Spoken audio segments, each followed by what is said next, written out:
Hello नमस्कार दोस्तों, आज के इस वीडियो में हम राजस्थान जीके टेस्ट सीरीज के स्टैटिक जीके के पार्ट 2 के बारे में बात करेंगे। पार्ट 1 में हमने 50 अति महत्वपूर्ण प्रश्नों के बारे में बात की। आज के इस पार्ट 2 में हम नेक्स्ट 50 प्रश्नों के बारे में बात करेंगे। तो बिना कोई आपका समय खराब किए करते हैं आज की वीडियो की शुरुआत। तो चलते हैं आज के पहले प्रश्न पे।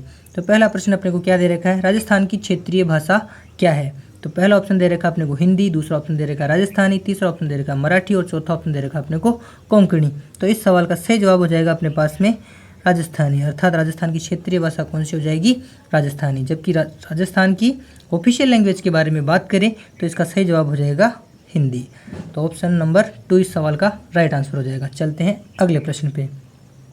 अगला प्रश्न दे रखा है अपने को, राजस्थान के लिए वाहन पंजीकरण कोड क्या है, अर्थात राजस्थान की जो कार्स और बाइक्स पे जो नंबर आते हैं उसके लिए पंजीकरण कोड क्या है। तो इस सवाल का सही जवाब हो जाएगा ऑप्शन नंबर 2, अर्थात राजस्थान के लिए जो वाहन पंजीकरण कोड है वो है RJ। जैसे भी आप राजस्थान की कोई भी कार बाइक पे देखते हो तो इसका कोड रहता है RJ।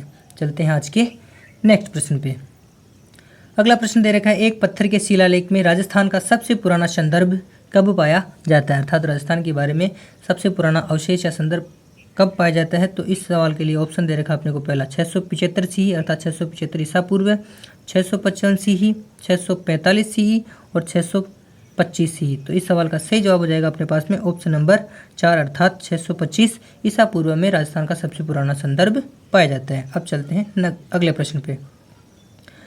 अगला प्रश्न है, राजस्थान में 5000 से 2 लाख साल तक के पाषाण युग के उपकरण कहाँ पाए जाते थे। तो पहला ऑप्शन दे रखा अपने को अलवर जिला और चूरू जिला, दूसरा ऑप्शन डूंगरपुर जिला और जालोर जिला, तीसरा ऑप्शन झालवाड़ जिला और बांसवाड़ा जिला, चौथा ऑप्शन दे रखा है बूंदी जिला और भीलवाड़ा जिला। तो इस सवाल का सही राइट आंसर हो जाएगा अपने पास में ऑप्शन नंबर 4, अर्थात बूंदी जिला और भीलवाड़ा जिला में 5,00,000 से 2 लाख साल तक की 5000 से 2 लाख साल तक के पाषाण युग के उपकरण पाए जाते थे। अब चलते हैं अगले प्रश्न पे। अगला प्रश्न है, 15वीं शताब्दी के राजपूत पुनरुत्थान का अगुवा कौन था, अर्थात जो 15वीं शताब्दी में राजपूत रियासतों का जो पुनरुत्थान का जो अगुवा राजा था वो कौन था। तो इस सवाल के लिए पहला ऑप्शन दे रखा अपने को राणा अमर सिंह, दूसरा ऑप्शन दे रखा है राणा कुंभा, तीसरा दे रखा सम्राट हेमू और चौथा ऑप्शन दे रखा है राणा राज सिंह। तो इस सवाल का सही जवाब हो जाएगा राणा कुंभा। जैसा कि आप इमेज में देख पा रहे हैं, ये राणा कुंभा जो कि 15वीं शताब्दी में राजपूत पुनरुत्थान के अगुवा थे। अब चलते हैं अगले प्रश्न पे। अगला प्रश्न दे रखा है, उदयपुर की स्थापना किसने की थी जो मेवाड़ साम्राज्य की नई राजधानी बन गई। इस सवाल का जवाब सभी को पता है। तो इस सवाल का सही राइट आंसर हो जाएगा ऑप्शन नंबर 3, अर्थात उदय सिंह द्वितीय ने उदयपुर शहर की स्थापना की थी। अब चलते हैं अगले प्रश्न पे। अगला प्रश्न है, जयपुर से पहले राजस्थान की राजधानी क्या थी। तो पहला ऑप्शन दे रखा चित्तौड़गढ़, दूसरा झालावाड़, तीसरा एम्बर नहीं है यहाँ पे, इसका आमेर है, और चौथा ऑप्शन दे रखा है जैसलमेर। तो इस सवाल का राइट आंसर हो जाएगा अपने पास में ऑप्शन नंबर 3, अर्थात आमेर। आमेर इस सवाल का राइट आंसर हो जाएगा, जो कि जयपुर से पहले राजस्थान की राजधानी हुआ करती थी। चलते हैं अगले प्रश्न पे। अगला प्रश्न है, थार रेगिस्तान में कौन सा जिला आता है। ऑप्शन देखिए आप, पहला ऑप्शन दे रखा है जैसलमेर, दूसरा अलवर, तीसरा धौलपुर और चौथा ऑप्शन दे रखा है कोटा। तो कोटा तो हाड़ौती प्रदेश में आता है, जबकि अलवर और धौलपुर की बात करें तो धौलपुर ब्रज प्रदेश में आता है, जबकि अलवर मैदानी प्रदेश में आता है। जबकि थार रेगिस्तान के जिलों के बारे में बात करें तो इस सवाल का राइट आंसर हो जाएगा अपने पास में ऑप्शन नंबर 1, अर्थात जैसलमेर इस सवाल का अपने पास में सही जवाब हो जाएगा। चलते हैं अगले प्रश्न पे। अगला प्रश्न है, थार रेगिस्तान का कितना प्रतिशत भारत में स्थित है। तो ऑप्शन पहला दे रखा अपने को 50%, दूसरा दे रखा 75%, तीसरा दे रखा 85% और चौथा ऑप्शन दे रखा अपने को 95%। तो इस सवाल का सही जवाब हो जाएगा ऑप्शन नंबर 3, अर्थात 85%। 85% हिस्सा थार रेगिस्तान का इंडिया में है, जबकि 15% हिस्सा इसका पाकिस्तान में आता है। तो 85% हिस्सा थार रेगिस्तान का इंडिया में, जबकि 15% हिस्सा पाकिस्तान में आता है। कौन बोलते हैं आज के अगले प्रश्न पे। अगला प्रश्न है, थार रेगिस्तान की एकमात्र नदी कौन सी है। तो थार रेगिस्तान की जो एकमात्र नदी है वो है लूणी नदी। तो इस सवाल का सही जवाब हो जाएगा ऑप्शन नंबर 3। चलते हैं नेक्स्ट क्वेश्चन पे। नेक्स्ट क्वेश्चन है, राजस्थान के कितने जिले पाकिस्तान के साथ में सीमा साझा करते हैं। तो जैसा कि आप मैप में देख पा रहे हैं, पहला ऑप्शन दे रखा है 5 जिले, दूसरा ऑप्शन दे रखा है 6 जिले, तीसरा दे रखा है 3 जिले और चौथा ऑप्शन दे रखा है 7 जिले। जैसा कि अगर आप मैप पे नज़र मारेंगे तो यहाँ से लेके जो यहाँ से लेके और पाकिस्तान की सीमा राजस्थान के साथ में लगती है, वो लगती है। तो पहले 4 जिले सीमा बनाते थे, कौन कौन से? श्री गंगानगर, बीकानेर, जैसलमेर और बाड़मेर। जबकि अभी नवीन जिलों के गठन होने के बाद में अनूपगढ़ नया जिला जुड़ गया। तो इसके साथ ही राजस्थान के 5 जिले अब पाकिस्तान के साथ में अंतर्राष्ट्रीय सीमा साझा करेंगे। तो इस सवाल का सही जवाब हो जाएगा अपने पास में ऑप्शन नंबर 1, अर्थात 5 जिले राजस्थान के पाकिस्तान के साथ में अंतर्राष्ट्रीय सीमा साझा करते हैं। चलते हैं अगले प्रश्न पे। अगला प्रश्न है, भारत में थार रेगिस्तान कितने राज्यों को कवर करता है? तो भारत में थार रेगिस्तान, पहला ऑप्शन दे रखा है 1, दूसरा 2, तीसरा 3 और चौथा 4। तो भारत में जो थार रेगिस्तान है वो 4 राज्य को कवर करता है। कौन कौन से वो 4 राज्य? पहला ऑप्शन हो जाएगा राजस्थान, दूसरा हो जाएगा पंजाब, तीसरा हो जाएगा गुजरात और चौथा ऑप्शन हो जाएगा हरियाणा। तो भारत में थार रेगिस्तान के कितने राज्यों को कवर करता है? तो इसका ऑप्शन नंबर 4 राइट हो जाएगा, राजस्थान, पंजाब, गुजरात और हरियाणा। चलते हैं अगले प्रश्न पे। अगला प्रश्न है, राजस्थान और संपूर्ण भारत की सबसे लंबी नहर कौन सी है? तो इस सवाल का सभी को जब पता है जवाब इस सवाल का, तो इस सवाल का सही जवाब हो जाएगा ऑप्शन नंबर 2, अर्थात इंदिरा गांधी नहर, जिसकी कुल लंबाई है लगभग 650 मीटर। चलते हैं नेक्स्ट क्वेश्चन पे। जाट लोगों के प्लेटों के रूप में किसे जाना जाता है? अर्थात जाटों के जो प्लेटों के रूप में किसे जाना जाता है? तो इस ऑप्शन दे रखा है अपने को महाराजा अजीत सिंह, दूसरा दे रखा है वीर कुंवर सिंह, तीसरा ऑप्शन दे रखा है महाराजा सूरजमल और चौथा ऑप्शन दे रखा है महाराजा मालदेव राठौर। तो इस सवाल का सही जवाब हो जाएगा भरतपुर के महाराजा सूरजमल जाट, जिनको जाटों के प्लेटों के रूप में जाना जाता है। तो ऑप्शन नंबर 3 इस क्वेश्चन का राइट आंसर हो जाएगा। चलते हैं अगले प्रश्न पे। अगला प्रश्न है, रणथंभौर राष्ट्रीय उद्यान कहाँ स्थित है? तो इसका जवाब हो जाएगा ऑप्शन नंबर 2, अर्थात सवाई माधोपुर रणथंभौर राष्ट्रीय उद्यान, सवाई माधोपुर में रणथंभौर राष्ट्रीय उद्यान स्थित है। अगला प्रश्न है, मुकुंदरा हिल्स नेशनल पार्क में कितने वन्यजीव अभ्यारण्य हैं? तो मुकुंदरा हिल्स नेशनल पार्क में 3 वन्यजीव अभ्यारण्य हैं। कौन कौन से हैं? पहला है दर्रा वन्यजीव अभ्यारण्य, दूसरा दे रखा है राष्ट्रीय चंबल अभ्यारण्य और चौथा है जवार सागर वन्यजीव अभ्यारण्य। तो इस सवाल का सही जवाब हो जाएगा अपने पास में ऑप्शन नंबर 3, अर्थात 3 है। कौन कौन से हो जाएंगे? दर्रा वन्यजीव अभ्यारण्य, राष्ट्रीय चंबल अभ्यारण्य और जवार सागर वन्यजीव अभ्यारण्य। चलते हैं अगले प्रश्न पे। अगला प्रश्न है, राजस्थान के किस शहर को गुलाबी शहर कहा जाता है? अर्थात किस शहर को पिंक सिटी के नाम से जाना जाता है? तो इस सवाल का जवाब बताने की जरूरत नहीं है, सभी को पता है, ऑप्शन नंबर 2, अर्थात जयपुर पिंक सिटी के नाम से भी जयपुर को जाना जाता है। तो ऑप्शन नंबर 2 इस सवाल का सही जवाब हो जाएगा। चलते हैं अगले प्रश्न पे। अगला प्रश्न है, राजस्थान के किस शहर को राजस्थान का मैनचेस्टर कहा जाता है? अर्थात वस्त्र नगरी, जिसे राजस्थान का मैनचेस्टर भी कहा जाता है। तो इस प्रश्न का राइट आंसर हो जाएगा ऑप्शन नंबर 2, अर्थात भीलवाड़ा। मैनचेस्टर क्यों कहा जाता है? क्योंकि मैनचेस्टर एक वस्त्र नगरी है। वर्ल्ड के हिसाब से देखा जाए तो ठीक इसी प्रकार राजस्थान में भीलवाड़ा भी एक वस्त्र नगरी है। तो ये आप देख सकते हो, जहाँ की कपड़ा मिल बहुत प्रसिद्ध है। तो इस हिसाब से इस सवाल का सही जवाब हो जाएगा ऑप्शन नंबर 2, अर्थात भीलवाड़ा को राजस्थान का मैनचेस्टर कहा जाता है। चलते हैं अगले प्रश्न पे।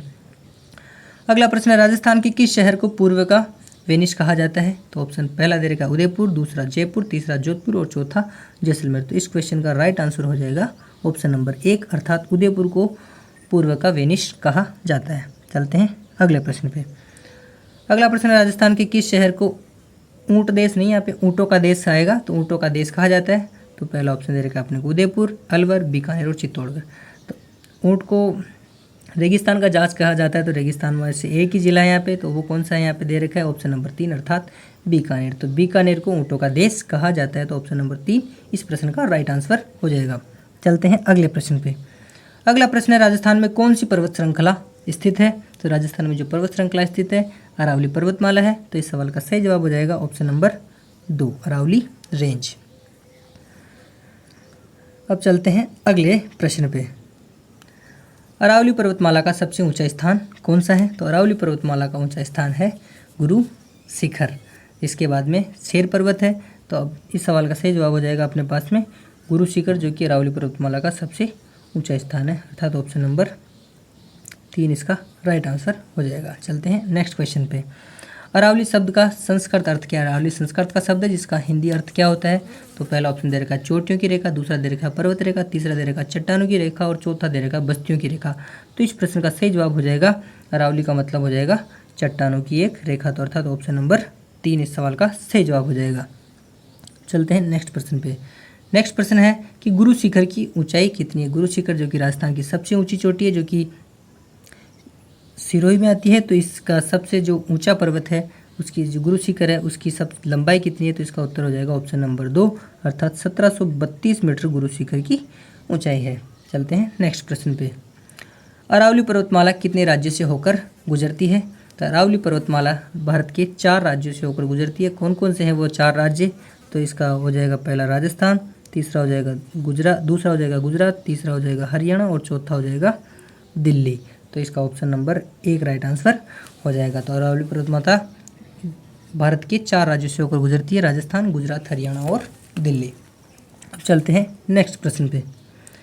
नेक्स्ट प्रश्न है, राजस्थान के किस महल को हवाओं का महल कहा जाता है? जहाँ पे जाली झरोके बहुत ज़्यादा है तो इस महल को हवाओं का महल के भी नाम से जाना जाता है। तो इस सवाल का राइट आंसर हो जाएगा अपने पास में ऑप्शन नंबर 2 अर्थात हवा महल को हवाओं के महल के नाम से भी जाना जाता है, यानी कि नाम से स्पष्ट है। तो इसका ऑप्शन नंबर 2 राइट आंसर हो जाएगा। चलते हैं अगले प्रश्न पे। जयपुर जिले में कितने महल पाए जाते हैं? तो जयपुर जिले में महल पाए जाते हैं। तो इस सवाल का सही जवाब हो जाएगा 9 महल। ऑप्शन नंबर 2 इसका राइट आंसर हो जाएगा। चलते हैं उदयपुर जिले में कितने महल पाए जाते हैं? तो उदयपुर जिले में इसका राइट आंसर हो जाएगा ऑप्शन नंबर 2 अर्थात उदयपुर जिले में 4 महल पाए जाते हैं। ये क्लासेस करती है, आप तब जब पढ़ोगे तब आपको पता चल जाएगा 4 महल कौन कौन से हैं। चलते हैं अगले प्रश्न पे। लक्ष्मणगढ़ किला किस जिले में स्थित है? पहला ऑप्शन दे रखा आपने को चूरू, दूसरा ऑप्शन दे रखा सिरोही, तीसरा ऑप्शन दे रखा सीकर और चौथा ऑप्शन दे रखा आपने को सवाई माधोपुर। तो इस सवाल का सही जवाब हो जाएगा जो लक्ष्मणगढ़ का किला है वो सीकर जिले में आता है। तो ऑप्शन नंबर 3 इसका राइट आंसर हो जाएगा। अगला क्वेश्चन है कि मेहरानगढ़ किला कहाँ स्थित है? तो मेहरानगढ़ जो चिड़ियाटूक पहाड़ी पे स्थित है। तो इसका राइट आंसर हो जाएगा ऑप्शन नंबर 2 अर्थात जोधपुर। तो मेहरानगढ़ का किला कहाँ पे स्थित है, कौन से जिले में है? तो मेहरानगढ़ का किला जोधपुर में चिड़ियाटूक पहाड़ी पर स्थित है। नेक्स्ट क्वेश्चन, राजस्थान में अरावली पर्वतमाला की ऊंचाई कितनी है? तो राजस्थान में जो अरावली पर्वतमाला की ऊंचाई है, पहला ऑप्शन दे रखा आपने को 1422 मीटर, दूसरा ऑप्शन दे रखा 1522 मीटर, तीसरा ऑप्शन दे रखा 1622 मीटर और चौथा ऑप्शन दे रखा आपने को 1722 मीटर। तो इस सवाल का सही जवाब हो जाएगा ऑप्शन नंबर 4 अर्थात राजस्थान में अरावली पर्वतमाला की जो ऊंचाई है वो है 1722 मीटर। नेक्स्ट क्वेश्चन, खेतड़ी नगर किस जिले में स्थित है? खेतड़ी जिसे हम तांबा नगरी के भी नाम से जाना जाता है अर्थात कॉपर सिटी के नाम से जिसे जाना जाता है, तो वो कौन से ज़िले में है? तो पहला ऑप्शन दे रखा दौसा, दूसरा झालावाड़, तीसरा जालोर और चौथा दे रखा झुंझुनू जिला। तो इस सवाल का सही जवाब हो जाएगा ऑप्शन नंबर 4 अर्थात खेतड़ी नगर झुंझुनू जिले के अंतर्गत आता है। नेक्स्ट क्वेश्चन है, बारां और बूंदी जिला किस संभाग में आते हैं? तो बारां और जो बूंदी दोनों ही वो कोटा संभाग के अंतर्गत आते हैं। तो इस सवाल का राइट आंसर हो जाएगा ऑप्शन नंबर 1 अर्थात कोटा संभाग में कौन कौन से जिले आते हैं? कोटा, बूंदी, बारां और झालावाड़। नेक्स्ट प्रश्न, राजस्थान के कितने जिले गुजरात के साथ में सीमा साझा करते हैं? तो राजस्थान के अगर पहले की दृष्टि से देखा जाए तो राजस्थान के 5 जिले गुजरात के साथ सीमा साझा करते हैं, लेकिन अभी नवीन जिलों का अपडेट होने के बाद में, जो कि जालोर से सांचौर अलग होने के बाद में सांचौर भी अलग से सीमा बनाएगा गुजरात के साथ में। तो कुल मिला के अभी 6 जिले ऐसे होंगे राजस्थान के जो कि गुजरात के साथ में सीमा साझा करेंगे। कौन कौन से हैं वो 6 जिले? तो पहला हो जाएगा तो कौन कौन से हो जाएंगे वो 6 जिले? तो पहला हो जाएगा अपने पास में जालोर, दूसरा हो जाएगा जो कि जालोर से अलग बना है सांचौर, तीसरा हो जाएगा सिरोही, चौथा हो जाएगा उदयपुर, पाँचवा हो जाएगा डूंगरपुर और छठा हो जाएगा अपने पास में बांसवाड़ा। तो कुल मिला के 6 जिले राजस्थान के गुजरात के साथ में सीमा साझा करते हैं। तो ऑप्शन नंबर 3 इसका राइट आंसर हो जाएगा। चलते हैं अगले प्रश्न पे। अगला प्रश्न है, राजस्थान के कितने जिले मध्य प्रदेश के साथ में सीमा साझा करते हैं? तो राजस्थान के 10 जिले मध्य प्रदेश के साथ में सीमा साझा करते हैं। तो इस सवाल का राइट आंसर हो जाएगा ऑप्शन नंबर 2। तो कौन कौन से हैं वो 10 जिले, आइए बात करते हैं। तो पहला हो जाएगा बांसवाड़ा, दूसरा हो जाएगा प्रतापगढ़, तीसरा हो जाएगा चित्तौड़गढ़, चौथा हो जाएगा भीलवाड़ा, फिर 5वां कोटा, छठा झालावाड़ और 7वां हो जाएगा बारां, 8वां हो जाएगा सवाई माधोपुर, 9वां हो जाएगा करौली जिसे डांग की रानी भी कहते हैं और 10वां हो जाएगा यहाँ पे धौलपुर। तो कुल मिला के 10 जिले राजस्थान के मध्य प्रदेश के साथ में सीमा साझा करते हैं। अब चलते हैं अगले प्रश्न पे। अगला प्रश्न है, राजस्थान के कितने जिले हरियाणा के साथ में सीमा साझा करते हैं? तो राजस्थान के कितने जिले हरियाणा के साथ में सीमा साझा करते हैं? तो इस पहला ऑप्शन दे रखा आपने को 3 जिले, दूसरा दे रखा है 4 जिले, तीसरा दे रखा है 9 जिले और चौथा ऑप्शन दे रखा है अपने को 7 जिले। तो राजस्थान की कौन कौन से हैं वो जिले सीमा साझा करते हैं? तो पहले के हिसाब से बात की जाए तो साझा करते हैं हनुमानगढ़, चूरू, झुंझुनू, सीकर, जयपुर, अलवर और भरतपुर। जबकि नए जिले बनने के बाद में अब जो जिले सीमा साझा करेंगे वो जिले साझा करेंगे कौन कौन से होंगे? हनुमानगढ़, चूरू, झुंझुनू, सीकर की बजाय अब यहाँ पे करेंगे नीम का थाना, फिर करेगा जयपुर की बजाय यहाँ पे कोटपुतली और अलवर, फिर जो अलवर से अलग होके बना है खेरतल और भरतपुर। पहले भरतपुर साझा करता था सीमा, लेकिन अब भरतपुर की बजाय यहाँ पे करेगा डीग। तो कुल मिला के 1 2 3 4 5 6 7 जिले, 8 जिले। अब देखो 1 2 3 4 5 6 7 8 जिले राजस्थान के ऐसे होंगे जो हरियाणा के साथ में सीमा साझा करेंगे। तो इस सवाल का सही जवाब हो जाएगा, ऑप्शन में दे नहीं रखा है। अगर पहले के हिसाब से हम बात करें तो इस सवाल का सही जवाब हो जाएगा ऑप्शन नंबर 4 अर्थात 7 जिले। लेकिन अगर प्रेजेंट के हिसाब से बात करें तो इस सवाल का राइट आंसर हो जाएगा ऑप्शन नंबर 8 जिले ऐसे होंगे जो राजस्थान के हरियाणा के साथ में सीमा साझा करेंगे। चलते हैं अगले प्रश्न पे। अगला प्रश्न है, राजस्थान की किन 2 जिलों की सीमा उत्तर प्रदेश से लगती है? तो राजस्थान के जो उत्तर प्रदेश के साथ सीमा लगाते हैं वो जिले हैं ब्रज प्रदेश के अंतर्गत आने वाले भरतपुर और धौलपुर। लेकिन अपडेटेड वर्जन के साथ में बात की जाए तो भरतपुर के साथ साथ में डीग भी उत्तर प्रदेश के साथ में सीमा साझा करेगा और धौलपुर और भरतपुर पहले से ही है। तो अर्थात ऑप्शन के हिसाब से देखा जाए तो इसका राइट आंसर हो जाएगा ऑप्शन नंबर 3। जबकि अपडेटेड वर्जन के साथ में देखा जाए तो डीग भी ऐसा जिला होगा जो कि उत्तर प्रदेश के साथ में सीमा साझा करेगा। अब चलते हैं अगले प्रश्न पे। अगला प्रश्न है, राजस्थान के किन 2 जिलों की सीमा पंजाब से लगती है? तो राजस्थान के ऑप्शन नंबर पहला दे रखा है गंगानगर और बीकानेर, दूसरा दे रखा है गंगानगर और हनुमानगढ़, तीसरा दे रखा है हनुमानगढ़ और चूरू, चौथा ऑप्शन दे रखा है चूरू और बीकानेर। तो इसका राइट आंसर हो जाएगा श्री गंगानगर और हनुमानगढ़ अर्थात ऑप्शन नंबर 2 इस प्रश्न का राइट आंसर हो जाएगा। चलते हैं अगले प्रश्न पे। राजस्थान के किस जिले की सीमा पाकिस्तान से लगती है?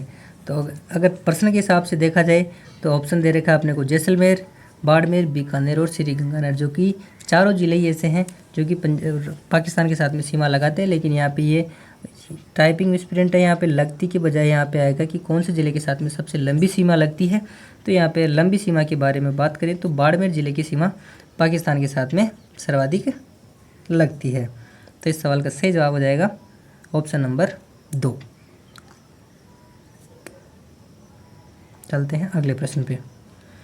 अगला प्रश्न है, राजस्थान की पाकिस्तान के साथ सीमा की लंबाई कितनी है?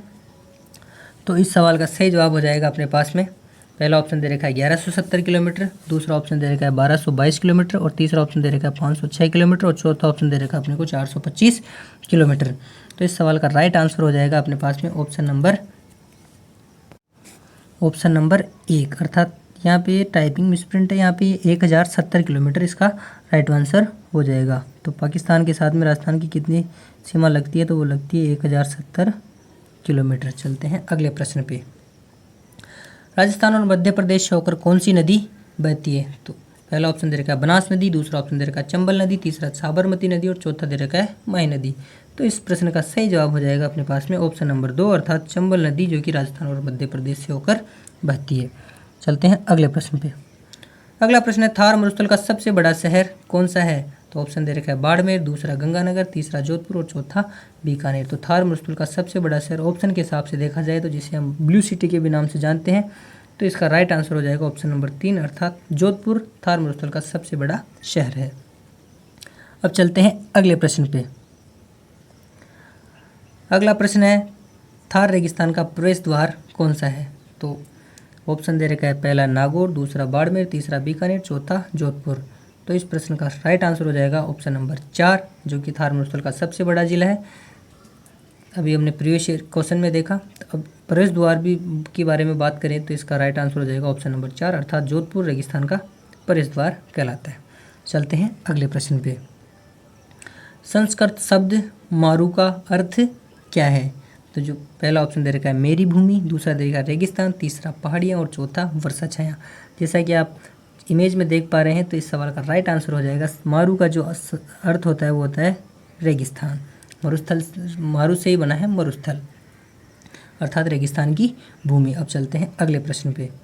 अगला प्रश्न है, किस शहर को भारत का नीला शहर कहा जाता है। तो लगातार 3 सवाल आ गए जिस शहर से जिसे पर रेगिस्तान का प्रवेश द्वार भी कहते हैं और जिसे ब्लू सिटी के नाम से भी जानते हैं। तो इस सवाल का राइट आंसर हो जाएगा अपने पास में ऑप्शन नंबर 2 अर्थात जोधपुर, जिसको भारत का नीला शहर अर्थात ब्लू सिटी के नाम से भी जानते हैं।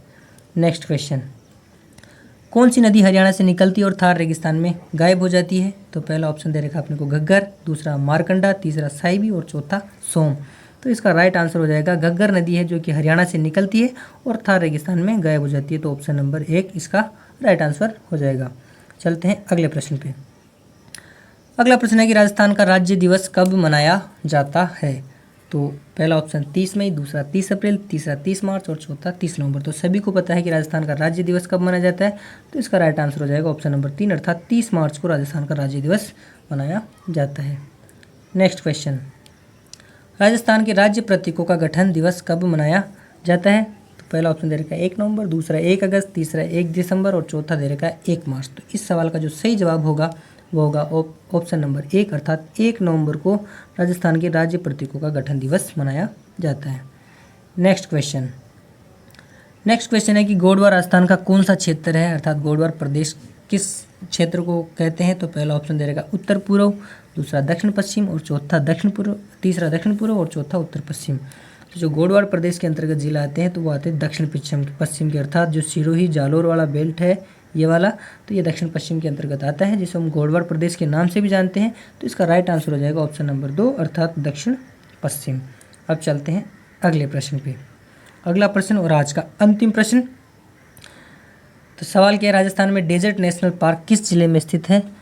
तो जो राजस्थान में डेजर्ट नेशनल पार्क है पहला ऑप्शन दे रखा है जोधपुर, दूसरा बीकानेर और तीसरा जालोर और चौथा जैसलमेर।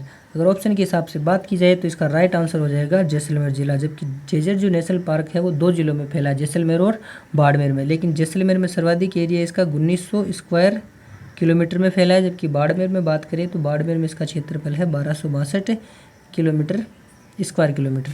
तो कुल मिला के 3162 वर्ग किलोमीटर में डेजर्ट नेशनल पार्क फैला है। तो इस ऑप्शन का राइट आंसर हो जाएगा अपने पास में जैसलमेर जिला। तो आज की इस वीडियो में हमने की 50 अति महत्वपूर्ण प्रश्नों के बारे में। तो आज की इस वीडियो में बस इतना ही। तब तक के लिए जय हिंद, जय भारत।